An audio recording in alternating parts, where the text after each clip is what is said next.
Today in the world of cannabis, a proposed bill finally allows U.S. college athletes to accept sponsorship deals as long as they aren't with cannabis businesses.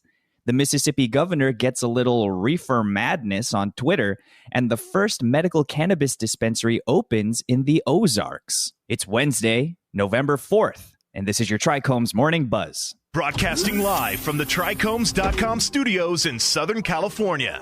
It's time for your Morning Buzz. We bring you late-breaking news that keeps you up to date with what's happening in the cannabis industry. First up, in a report by Marijuana Moment, a bipartisan congressional bill has been introduced that would allow student athletes to monetize their success through sponsorship deals. However, the bill specifically states that collegiate organizations can block athletes from sponsoring with cannabis businesses. The bill is called the Student Athlete Level Playing Field Act and was introduced by Representative Anthony Gonzalez of Ohio. According to the bill, colleges and associations like the NCAA could not prohibit students from being involved in intercollegiate athletics if they've entered into sponsorship agreements. However, this does not apply to a seller or dispensary of a controlled substance, including marijuana.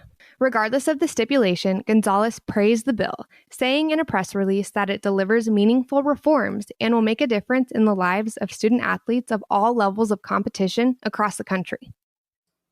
And next, in a report by Marijuana Moment, Mississippi Governor Tate Reeves showed a little Reefer Madness on Twitter when addressing the medical cannabis measure on the state ballot.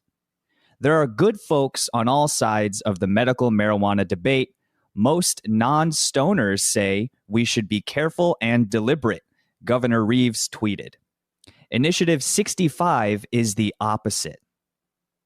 Experts say it would mean the most liberal weed rules in the U.S., !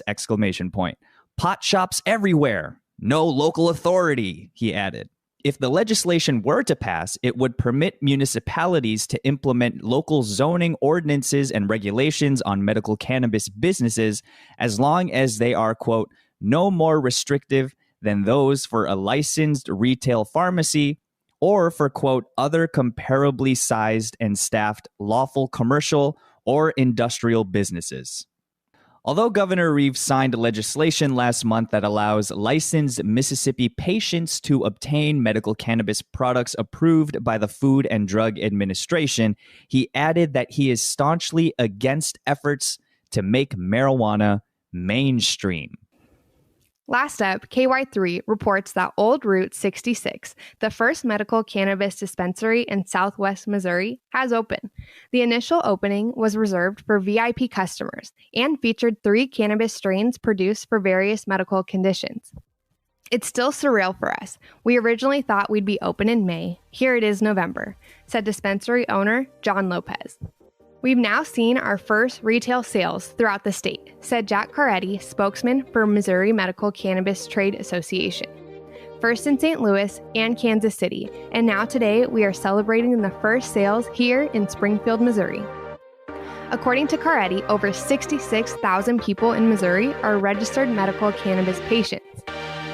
That was today's Buzz. Thanks for listening. For more cannabis news and insights from industry professionals and a place to discuss these stories and others, visit trichomes.com. And be sure to catch up with all of our other cannabis-related podcasts like Hash It Out, The High Ground, or Careers in Cannabis, wherever you get your podcasts. For trichomes.com, I'm Devin Liao. And I'm RJ Balde. Have a good one.